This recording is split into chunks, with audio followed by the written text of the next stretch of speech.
Mary Ann Britland's life unfolded against the backdrop of Victorian England, a society defined by rigid social hierarchies, rapid industrialization, and strict moral codes. Towns like Bolton and Ashton-under-Lyne in Lancashire were bustling centres of cotton mills, factories, and workshops. Smoke from chimneys filled the skies, the air thick with soot and coal dust. Streets were crowded with men, women, and children, many working long hours in unsafe conditions. Poverty was widespread, particularly among working-class families, and domestic life demanded discipline, endurance, and conformity. Women in Victorian society were expected to maintain morality, respectability, and household order. The ideal woman was submissive, nurturing, and devoted to her husband and children. Education for working-class girls was limited, often confined to reading, sewing, and religious instruction. Social mobility was rare, and women's opportunities for independence were severely restricted. Within this framework, Mary Ann would grow up absorbing both the expectations of obedience and the strategies required to navigate domestic constraints. Industrial towns were also centres of community surveillance. Neighbours observed each other's behaviours, and gossip could shape reputations. For a woman like Mary Ann, understanding and exploiting social norms was crucial. Trust and appearances were powerful tools. Being seen as a polite, dutiful wife allowed her to operate under society's radar. Her intelligence and keen observation of people would later enable her to manipulate domestic circumstances to her advantage, hiding her deadly intentions behind ordinary household tasks. Victorian England's paradox was stark, a culture that prized public morality but allowed private suffering to go unnoticed. In this environment, hidden resentments, desires, and secrets could fester without scrutiny. Mary Ann Britland's upbringing and social context would play a significant role in shaping her capacity for deception, calculation, and ultimately, murder. The smoke-filled streets, crowded homes, and rigid social norms created a perfect stage for the chilling events that were soon to unfold in her life. Mary Ann Britland, born Mary Ann Haig in 1847 in Bolton, Lancashire, grew up in a working-class family during one of the most industrialized periods in England's history. Bolton, like nearby Ashton-under-Lyne, was filled with the constant hum of cotton mills and factories, the air thick with smoke and soot. Her childhood was shaped by the harsh realities of working-class life, including long hours of domestic labour and strict adherence to moral and societal norms. Girls like Mary Ann were expected to learn practical skills, sewing, cooking, and housekeeping, while absorbing lessons in obedience, piety, and modesty. Formal education was limited, and opportunities for independence were scarce, particularly for girls in industrial towns. Accounts from contemporaries describe Mary Ann as observant, intelligent, and socially reserved. She watched those around her carefully, learning to navigate social expectations and understand human behavior. These early experiences, managing household duties, witnessing the pressures on women, and observing interpersonal dynamics, may have cultivated the manipulative skills that would later aid her in committing crimes undetected. She also witnessed the disparities between social appearances and private realities, a common theme in Victorian life, where families often concealed domestic conflict behind polite facades. Family life was strict, but ordinary, filled with the routines of Victorian domesticity. Mary Ann's parents likely enforced obedience and morality while maintaining a modest household. Though little is recorded about her emotional experiences as a child, her upbringing in a community where social scrutiny was constant would have taught her the importance of appearances, trust, and discretion.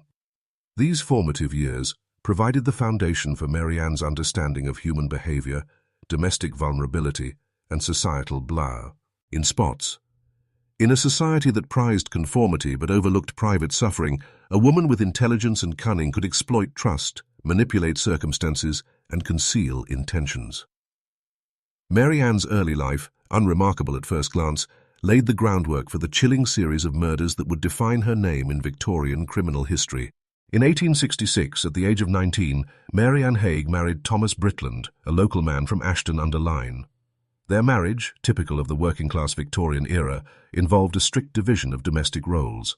Mary Ann assumed responsibility for the household and children, while Thomas worked outside the home in a trade, likely in one of the town's bustling mills.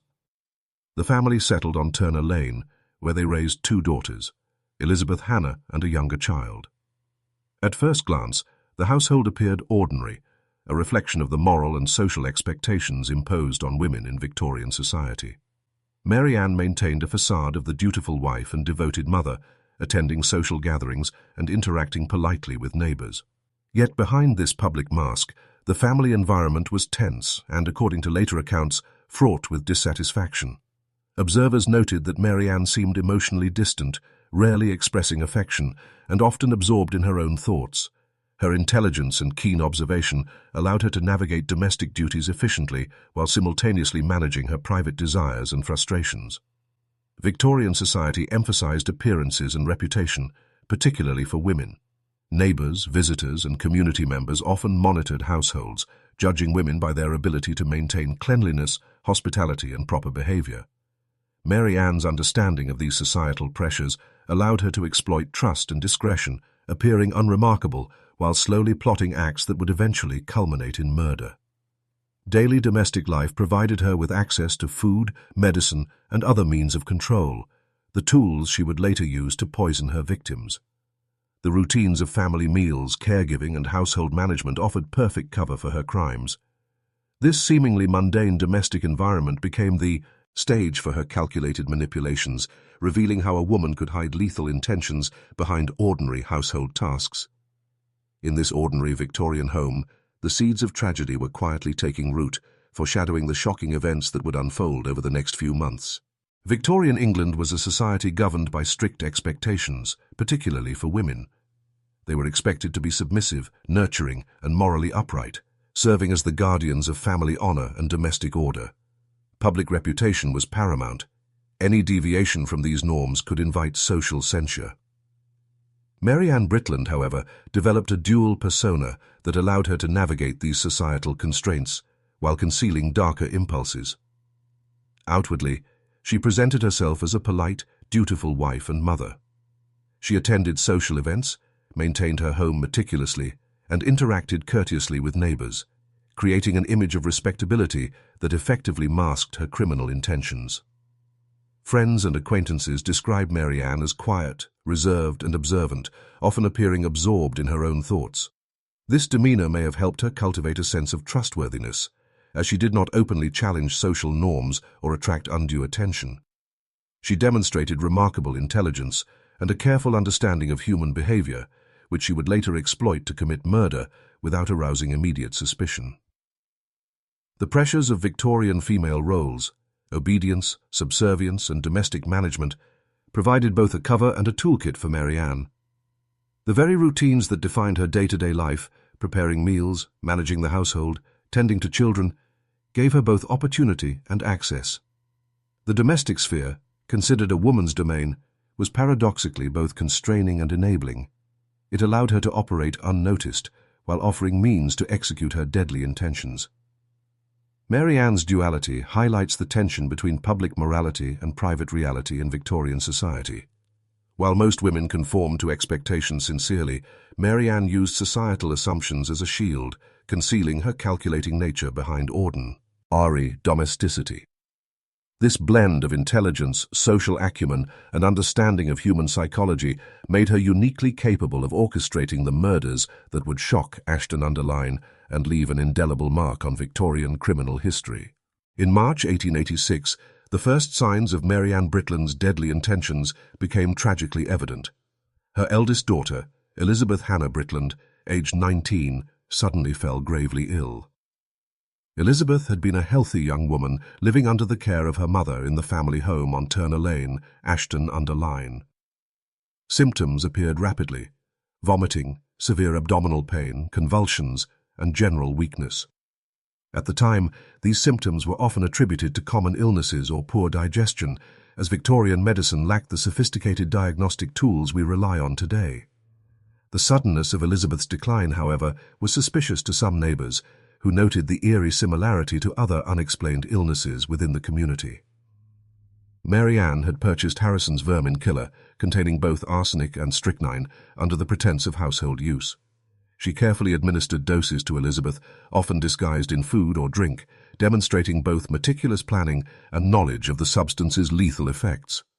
Her methods were deliberate, capitalizing on the era's limited understanding of poisoning, allowing her to operate under the guise of maternal care.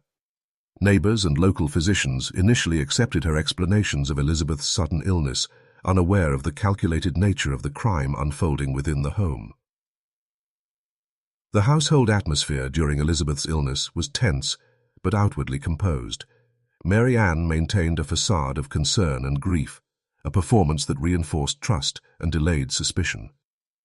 Elizabeth's death marked a turning point, revealing Mary Ann's willingness to exploit domestic routines and maternal authority for deadly ends. It was the beginning of a series of calculated murders that would expose both societal blind spots and the dark potential of domestic access. In hindsight, Elizabeth's death illustrates the intersection of maternal authority, societal assumptions, and forensic ignorance in Victorian England. The ordinary domestic environment, intended as a safe space for nurturing, became a hidden stage for lethal intent, a chilling precedent for the crimes that would soon follow. In May 1886, Mary Ann Britland's deadly pattern escalated with the death of her husband, Thomas Britland, aged 44. Following the sudden death of their daughter Elizabeth, Thomas consumed meals prepared by Mary Ann and soon fell violently ill. He experienced nausea, vomiting, and extreme pain, symptoms strikingly similar to Elizabeth's. Victorian physicians initially struggled to diagnose his condition, as forensic toxicology was in its infancy. Within days, Thomas succumbed, leaving the household reeling and neighbours whispering suspicions that were, at the time, largely dismissed due to societal assumptions about women and domestic care. Mary Ann carefully maintained the appearance of a grieving widow. She observed the Victorian expectation that women display composure and submission in times of family crisis. Neighbours recalled her calm demeanour, a facade that prevented immediate inquiry into Thomas's untimely death. The domestic sphere, considered a woman's domain, allowed Mary Ann unprecedented access to food, drink, and medicine, which she manipulated to lethal effect. Her intimate knowledge of household routines and her ability to conceal poison under the guise of care were key to her success. Community members began to notice a pattern of sudden deaths, but Mary Ann's careful cultivation of trust shielded her from scrutiny. Victorian society rarely questioned the behaviour of women who conformed outwardly to domestic norms. The irony was chilling. The very routines that defined domestic propriety, preparing meals, tending to family, became instruments of murder. Thomas Britland's death highlighted the deadly intersection of trust, domestic access, and forensic ignorance. It also marked a turning point. The community's awareness of unusual deaths began to mount, setting the stage for a formal investigation. Mary Ann's calculated manipulation of appearances, led with societal blind spots, allowed her to continue her crimes with chilling precision. The domestic haven meant for protection and care had become a site of lethal deception, illustrating the terrifying potency of hidden intent behind Victorian domestic life.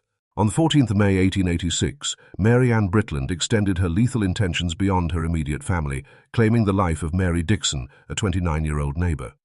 Mary Dixon, married to a local man whom Mary Ann reportedly admired or was infatuated with, had been invited into the Britland household under the guise of social interaction. It was during a seemingly ordinary meal that Mary Ann administered poison, once again exploiting her domestic role to carry out murder. Mary Dixon's sudden illness mirrored the symptoms of Elizabeth and Thomas: vomiting, severe abdominal pain, and collapse, creating a chilling pattern of deliberate poisoning. The murder of Mary Dixon introduced a complex psychological dimension to Mary Ann's crimes. Historical accounts suggest that Mary Ann's motives were intertwined with jealousy, infatuation, and the desire to manipulate social relationships to her advantage. She may have sought to remove perceived obstacles to personal satisfaction, using the societal assumption that women were incapable of premeditated violence as a shield. Her outward composure during the illness further reinforced neighbours' trust, preventing immediate suspicion. Victorian society's limited forensic knowledge contributed to Mary Ann's temporary evasion of justice. Though physicians noted the unusual rapidity of Mary Dixon's decline, they lacked the tools to detect the poison definitively without exhumation. This reliance on observation and trust allowed Mary Ann to operate under the radar, her domestic authority serving as both cover and instrument. The death of Mary Dixon marked a turning point in public awareness. Neighbors began to recognize the emerging pattern of sudden deaths within Mary Ann's household and connected social circles. The cumulative effect of Elizabeth's, Thomas's, and Mary Dixon's deaths created a pattern that could no longer be ignored. Mary Ann's cowls. Curated exploitation of domestic roles, societal assumptions, and her knowledge of human behavior exemplified how ordinary routines, preparing meals, hosting guests, attending to neighbors, could conceal deadly intent. In the shadows of Victorian domestic life, a woman's lethal capacity had quietly gone unnoticed until now. Following the deaths of her daughter, husband, and neighbor, authorities began to scrutinize the Britland household. Victorian medicine had limited understanding of poison, but suspicions grew as the similarity of the deaths became apparent. Physicians noted the sudden onset of symptoms and the rapid fatalities, prompting exhumations of Elizabeth and Thomas Britland. Forensic examinations, rudimentary by today's standards, revealed traces of arsenic and strychnine, confirming suspicions of deliberate poisoning. The evidence was irrefutable. The deaths were no accidents, and attention soon turned to Mary Ann. Police interrogations revealed Mary Ann's calculated manipulation of domestic routines. She initially maintained composure, a reflection of both her personality and her understanding of Victorian societal expectations. Women were presumed incapable of premeditated murder, and Mary Ann leveraged this bias to her advantage. She had carefully hidden poison in food and drink, disguised lethal doses as everyday household care. Her calm demeanor during questioning was remarked upon by investigators, who later described her as unnervingly composed. Ultimately, Mary Ann confessed to the murders, citing motives intertwined with jealousy, infatuation, and personal dissatisfaction. She admitted to administering poison to Elizabeth, Thomas, and Mary Dixon, revealing a chilling capacity for premeditation and emotional detachment. Her confession, combined with forensic evidence and eyewitness accounts, provided the authorities with the basis for formal charges. The arrest of Mary Ann Britland shocked the community of Ashton-under-Lyne. Neighbors who had trusted her polite domestic facade were forced to confront the reality of her crimes. The investigation highlighted the intersection of societal assumptions, forensic limitations, and domestic access, illustrating how Mary Ann's knowledge of human behavior and Victorian social norms allowed her to conceal deadly intent. This phase of the case marked the beginning of the legal reckoning, which would culminate in a sensational trial that captured the attention of the entire nation. Mary Ann Britland's trial at the Manchester Assizes began on the 22nd of July, 1886, drawing intense public interest. Newspapers across the region sensationalized the case, emphasizing the shock of a woman committing multiple murders. The courtroom was packed with spectators, including journalists, curious townspeople, and members of the legal community. The trial presented an unusual challenge. Victorian society had difficulty reconciling the image of a polite domestic woman with the calculated brutality of Mary Ann's crimes. Evidence presented was extensive. Witnesses testified about Mary Ann's seemingly dutiful behavior and the rapid decline of her victims. Physicians described symptoms consistent with arsenic and strychnine poisoning, corroborating the results of forensic examinations. Mary Ann herself provided a chilling confession, detailing how she had poisoned her daughter Elizabeth, her husband Thomas, and neighbor Mary Dixon. The prosecution emphasized premeditation, access, and opportunity, while the defense struggled to contend with the weight of forensic evidence and her own admissions. Observers noted Mary Ann's calm and composed demeanor throughout the proceedings, a factor that both fascinated and horrified those present. Jurors were forced to grapple with the concept of female criminality in an era that generally presumed women to be morally upright and incapable of deliberate murder. The trial highlighted societal blind spots. Assumptions that women were nurturing and harmless had allowed Mary Ann to operate undetected for months. After deliberations, the jury returned a verdict of guilty on all counts, reflecting the compelling combination of confession, forensic evidence, and witness testimony. The courtroom erupted in a mixture of relief and disbelief as the reality of Mary Ann's actions sank in. The trial cemented her place in Victorian criminal histos, demonstrating both the lethal potential hidden within domestic access and the limits of societal assumptions about gender and morality. Her conviction paved the way for her ultimate sentencing, execution at Strangeways Prison, a moment that would shock the nation. On the 9th of August 1886, Mary Ann Britland was executed by hanging at Strangeways Prison in Manchester, becoming the first woman to be executed at that facility. The event attracted widespread attention, both from local residents and journalists eager to witness the culmination of one of the most notorious female criminal cases in Victorian England. Execution in the Victorian era was carried out with strict decorum, and authorities ensured the process was orderly, even as public curiosity and shock created a palpable tension in the air. Mary Ann faced the gallows with the same calm demeanour she had exhibited throughout her trial. Contemporary reports describe her as composed and emotionless, a chilling reflection of her ability to maintain control over her public image even in the face of death. Prison officials prepared the scaffold, checked the ropes, and ensured all procedures followed legal protocols. The execution itself was brief, carried out efficiently, yet its impact resonated far beyond the walls of Strangeways. Public reaction was a mix of relief, fascination, and horror. Newspapers described Mary Ann's crimes and execution in detail, framing the narrative around the shock of a woman committing deliberate, premeditated murder. The press sensationalized her calmness, intelligence, and the methodical nature of her poisonings. Many in Victorian society were forced to confront uncomfortable truths about female criminality, domestic trust, and the potential for hidden violence within ordinary households. The execution marked the final chapter in Mary Ann Britland's life, yet her story continued to captivate the public imagination. It exposed the vulnerabilities of domestic reliance, the blind spots in societal assumptions about women, and the dangers of underestimating intelligence and calculation behind a facade of respectability. Strangeways Prison became the site of a grim historical moment, one that highlighted both the legal system's ability to bring justice and the enduring fascination with crimes committed by women in Victorian society. The case of Mary Ann Britland left a profound mark on Victorian England, challenging assumptions about women, domesticity, and crime.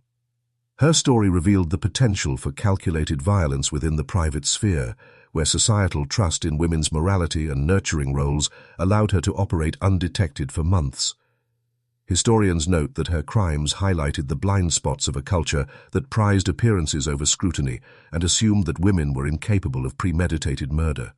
The shockwaves of her actions extended beyond Ashton-under-Lyne, influencing public discourse on female criminality and domestic vulnerability. Mary Ann's methodical use of poison also drew attention to the limitations of contemporary forensic science. At a time when medical knowledge was rudimentary and toxicology in its infancy, her crimes exposed the dangers of easy access to lethal substances and the difficulty of detecting deliberate poisoning. The investigation and trial contributed to the gradual development of forensic procedures and underscored the need for rigorous medical and legal oversight in cases of suspicious death. Beyond the legal and scientific implications, her case sparked ongoing fascination with the psychology of female killers. Mary Ann's intelligence, composure, and ability to manipulate social norms made her an enduring figure in true crime studies, illustrating how personality, opportunity, and societal assumptions intersect in acts of lethal deception. Her story also serves as a historical lens into the pressures, constraints, and limited agency of women in Victorian society, revealing the extremes to which suppressed desires and calculated cunning could extend. Today, Mary Ann Britland is remembered both as a cautionary tale and a subject of scholarly study. Her crimes illuminate the darker side of domestic life and human psychology, while providing a vivid example of the challenges faced by Victorian society in detecting and addressing female-perpetrated murder. In reflecting on her life and crimes, we are reminded that appearances can be deceiving and that the ordinary routines of domesticity may conceal extraordinary danger. Her legacy endures as a chilling testament to the lethal intersection of social trust, gender expectations, and premeditated intent,